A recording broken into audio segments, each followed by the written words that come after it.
Hi guys, welcome back to my YouTube channel. The man is back again with another video.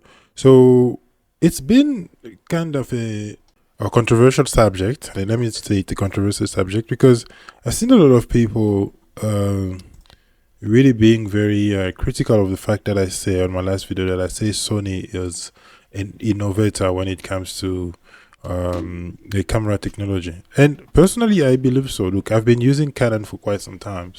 I've been using Canon since I really pretty much started this YouTube channel, which is like 7 years ago, as well as like shooting all of my events and everything with Canon. I do still shoot Canon and most of the stuff that I do, but I just feel like, as I mentioned in my last video, is they are falling behind.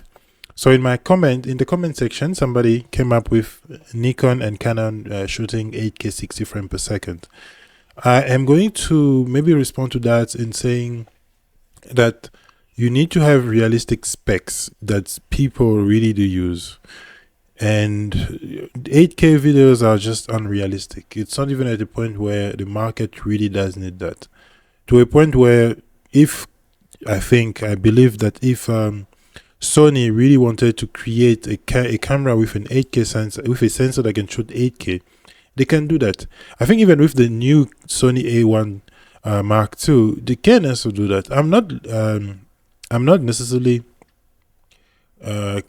protecting, or I'm not praising the brand, and I'm not biased. Let me just put it like that.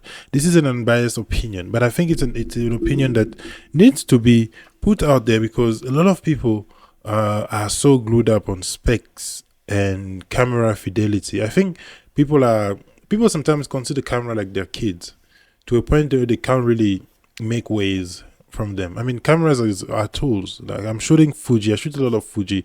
The camera that I'm using right now as my webcam is a Fuji camera, but I do have another one. I do have Canon here and there. I'm not saying that I'm a camera agnostic, or I do like Fuji a lot, and I think my channel has gotten to this point because of the Fuji it's content that I do create on the channel. However, a camera is just a tool, and we shouldn't really stack up to that. It is true that Canon, in terms of colors, is probably better colors than all the other brands that I've had so far. It takes me less step to work on the Canon photos than on any other camera. I know how to tweak the colors, maybe because I've been using this for a very long time, and maybe that's one of the reasons why people are so stuck up to the camera brands, because they just gotten used to using those cameras. However, it is just a tool, and I just need to repeat that because it is very important to say it out there. Sony is the market leader when it comes to mirrorless at the moment, at least the mirrorless hybrid body. They do have a plethora of camera, and I don't know for what reason. I feel a bit like the Samsung of camera because they have so many cameras. They have the ZV-10.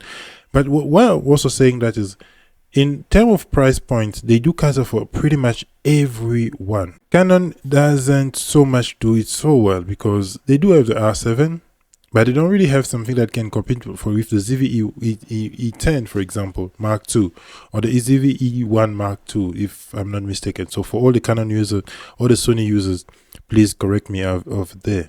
They released that V10 vloggy stuff that was, I think, never really sold well. I think that thing is going to be discontinued. So if we look at Sony lineup, it's really crazy. So I have to really like go into like this is a DP review website. If you guys do follow TV stuff, you would know. So we have some of the camera that Canon Sony has released. Let's just go maybe from 2023 because that will give us a really better understanding. And if we start looking, let's say from here, or 2023, this camera, or all of this camera, had 10 bits, no record limit. So the Sony A7 IV, no record limit. 10 bits, no record limit. 10 bit, no record limit. 10 bits as well, I think, on the ZV-E10, if I'm not wrong. 10 bits, no record limit. All these ones also no record limit. The Sony A9 did came this year. And if we compare it, for example, to the Canon, so here we have the Canon lineup, but I'm probably just only going to keep it in terms of the hybrid body. So I'm not going to take the the cinema camera like your C80, which they released on the 9th. So same type of, we're going to use the same time frame. Sorry, the R6 Mark II is the only camera that really kind of can make something here, can have a meaningful representation here. I also do like the R8, but it still have a record limit if I'm not mistaken. One SD card slot. You can already imagine that the R10, I think that this is just a toy. This camera shouldn't even be there because the spec on this camera is really just awful, and you can see for yourself. It is the 24 megapixel. I think I've shot it once and I really hated it. The R1 and the R5 Mark II, I've made a video about the R5 Mark II, said it's an update. It looks like a software update on the R5. So please don't tell me about that 8K 60 frame video. I don't know how many people you guys know that shoot in 8K 60 frame videos. And that's just facts. That's just the reality. So I'm not necessarily taking sides here, but it is important to give the flowers where it is due.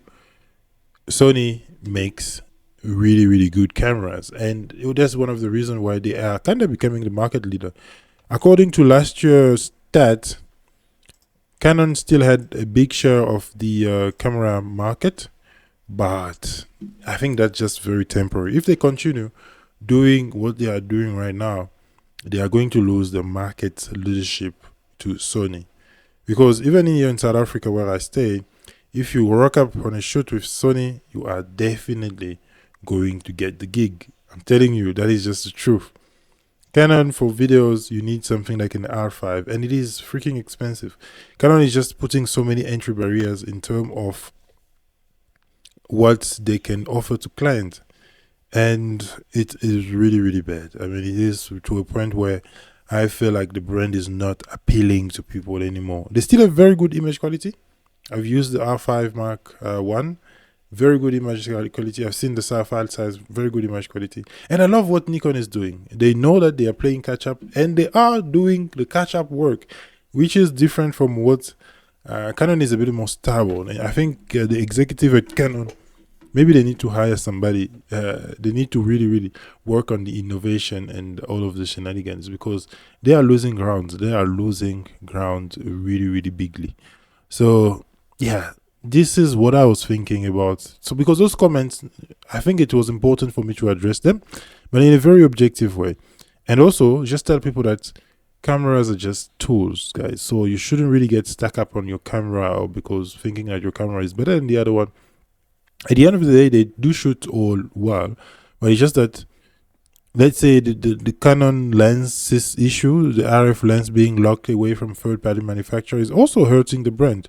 If today Canon decide to open the RF mount, I think it's gonna be a good thing. So Fuji has done that. They are getting a lot of third-party lens from Sigma, Tamron.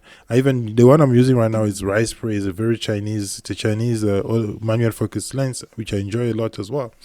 So yeah, that's pretty much it for this video, guys. I'll see you in the next one, and peace out.